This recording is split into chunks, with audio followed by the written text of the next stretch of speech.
तो hello guys and welcome back to in my channel. Long time, काफ़ी time से long video नहीं बनाई थी मैंने। आज फिर से बात करने वाले हैं इस मशीन की, जो कि मशीन क्या है, ये पल्सर बॉय है, नॉट अ मेल। जो कि सिग्नेचर इसका स्लोगन है, डेफिनेटली मेल, डेफिनेटली डियरिंग, जो अब बजाज न्यू जेन पल्सर को बुला रहा है। वैसे एक चीज़ बता सकते हो आप लोग, न्यू जेन पल्सर और ये N125, क्या इसमें कुछ सिमिलरिटीज़ आपको दिखती हैं? जैसे इसका ये छोटू सा इंजन, जो कि आपने न्यू जेन पल्सर N125 में भी देखा होगा, और 150 में भी, वो भी थोड़ा ट्यून करके, और यहाँ से एक ऑयल कूल्ड सिस्टम जोड़ दिया गया है 150 में। बाकी 125 में एग्जैक्टली सेम है, सस्पेंशन सेम है, टायर प्रोफाइल सेम है, बाकी इसके पावर फिगर्स भी एग्जैक्टली सेम ही है। उसकी बात तो कर ली, अब करते हैं अपनी बाइक की बात। ये लॉन्ग टर्म रिव्यू है मेरी तरफ से। मैंने इस बाइक को लगभग 1 साल से यूज़ कर रहा हूँ, और इसको मैं चला चुका हूँ लगभग 14,373 किलोमीटर। अब इसमें क्या प्रॉब्लम्स आई वो मैं आपको शेयर करता हूँ। पहली चीज़ इस बाइक की कि 10,000 या 11,000 के आसपास इसकी क्लच प्लेट्स और हब सेंटर वगैरह पूरा सिस्टम चेंज हो चुका है, जो कि पावर काफ़ी लूज़ कर रहा था काफ़ी टाइम से। मैंने इसकी शॉर्ट वीडियो भी डाली है।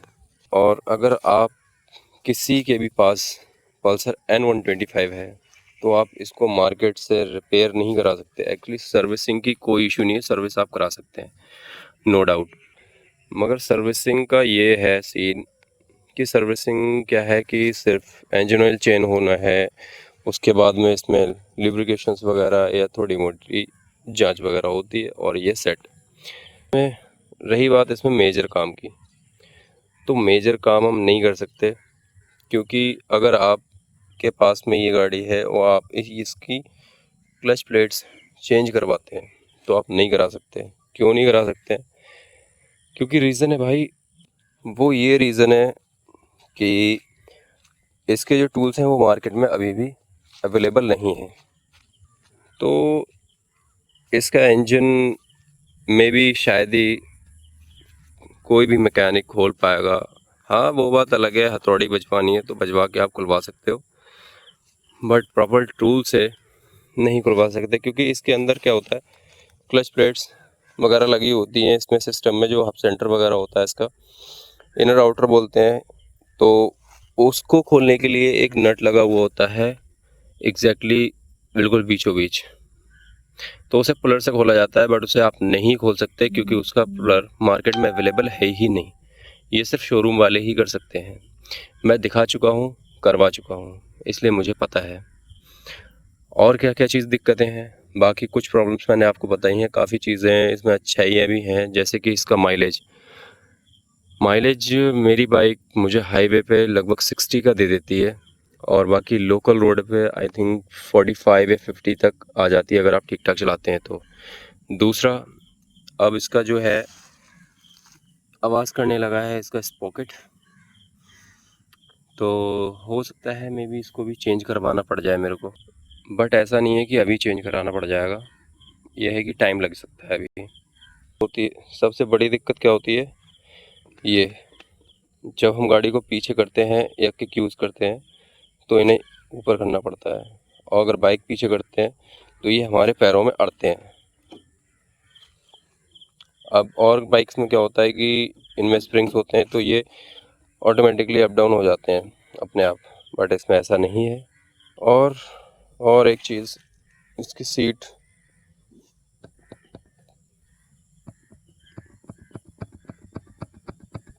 ये आवाज़ करने लगी। बाकी कंफर्ट क्या होता है वो इसको पता नहीं, क्योंकि इसकी सीट्स या प्लेन सीट इतनी कंफर्टेबल है नहीं कि आप लॉन्ग राइड्स या शॉर्ट राइड भी इवन कर सकते हो। बाकी आदमी लॉन्ग राइड या शॉर्ट राइड को तो ध्यान में रखेगा नहीं इस बाइक को लेते हुए, क्योंकि इतनी बड़ी सीसी बाइक तो है नहीं जो कि इसको कहीं लेकर टूर पे जाएगा। फ़िलहाल नॉर्मल यूज़ के लिए ठीक है, मगर ज़्यादा टाइम इस सीट पर बैठने पर काफ़ी ज़्यादा बैक पेन, बम पेन, ये बहुत सी दिक्कतें आती हैं। बाकी सब कुछ ठीक ही ठाक है। अब क्या है, 1 साल बाद में प्रॉब्लम्स हालांकि इतनी ज़्यादा नहीं आई हैं, टाइम टू टाइम सर्विसेज मैंने कराई है, तो और तो दिक्कत मेरे को इसमें नहीं दिखती है। हाँ, ये है कि थोड़ा इसका चेन सेट आवाज़ करने लगा है, वो मैंने आपको बता दिया। और क्या है कि परफॉर्मेंस में थोड़ा ड्रॉप तो भाई आता ही है, क्योंकि इतना टाइम हो गया। हालांकि गाड़ी इतनी चली नहीं है, उस हिसाब से ये ठीक भी नहीं है, क्योंकि होंडा एसपी या शाइन में ये होता है कि वो इससे ज़्यादा चल जाएंगी, बट पावर ड्रॉप या पिकअप जो वगैरह है वो लूज़ नहीं करेंगे, बट इसने किया है।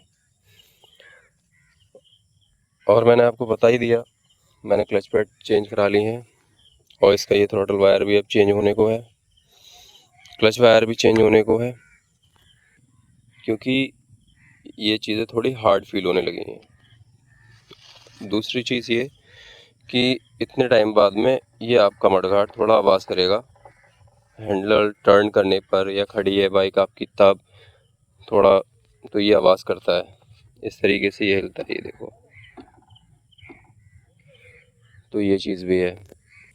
बाकी रही बात इसकी कनेक्टिविटी की, तो कनेक्टिविटी वगैरह अब भी ठीक ठाक है, ब्लूटूथ वगैरह ठीक ठाक काम करता है, आपको इन्फॉर्मेशंस दे देता है स्क्रीन पे। और इसकी एक चीज़ वो शायद सभी को पता ही होगी